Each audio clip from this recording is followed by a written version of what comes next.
Mental health conditions are more common than you may think. 1 in 5 youth or young adults lives with a mental health condition. Do you know the warning signs? Like feeling sad or withdrawn for more than 2 weeks. Severe mood swings that cause problems in relationships. Intense worries or fears that get in the way of daily activities. Sudden overwhelming fear for no reason. Or seriously trying to harm or kill oneself, or making plans to do so.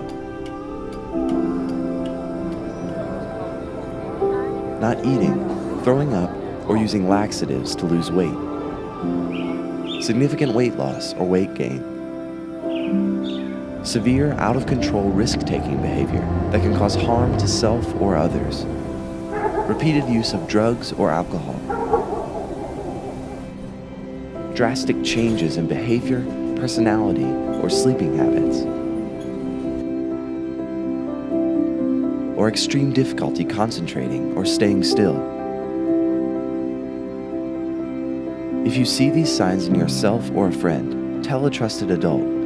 The first step to getting help is to say it out loud.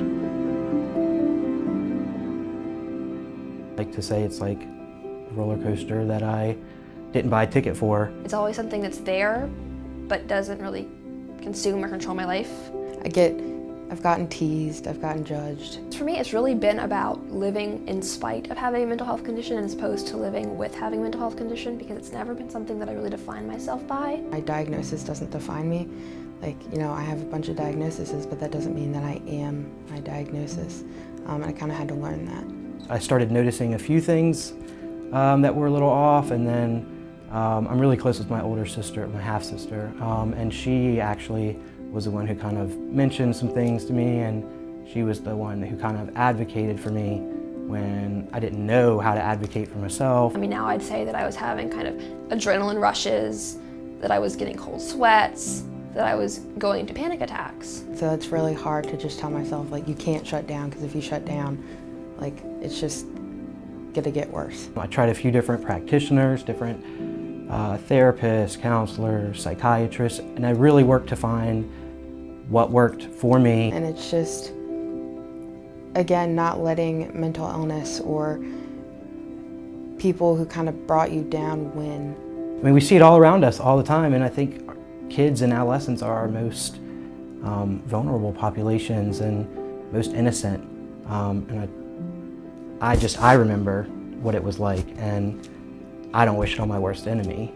Eventually, there's going to be a tomorrow that isn't like today. Well, hope means to me, the only thing it means to me is hold on, pain ends. Sometime in life, everyone has a great battle to fight.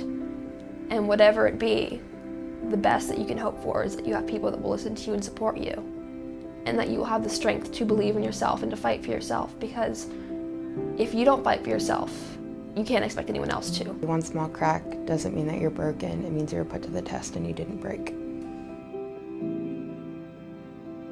It's a lot more prevalent than you think, and it's probably right next to you if you look at the person right next to you, I feel like people recognize it, but they don't recognize it in like a good way. They kind of recognize it like I don't understand, so I don't understand it, so it must be something bad.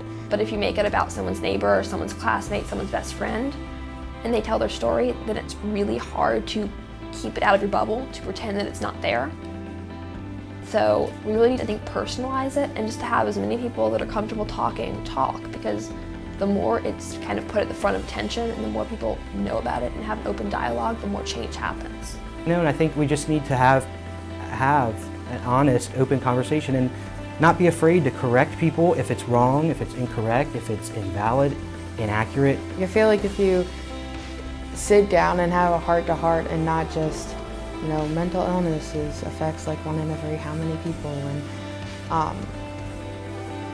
like if you actually share your own experiences, not just facts, then I feel like people will be more comfortable talking about it. Through telling stories and sharing our experiences, we can relate to each other more than maybe a fact sheet or something more clinical. And just I think we need to take things more seriously, and if one of your friends says something that's not like them or that even kind of just puts a weird feeling in your mouth, say something. I mean, if you care about them, you know?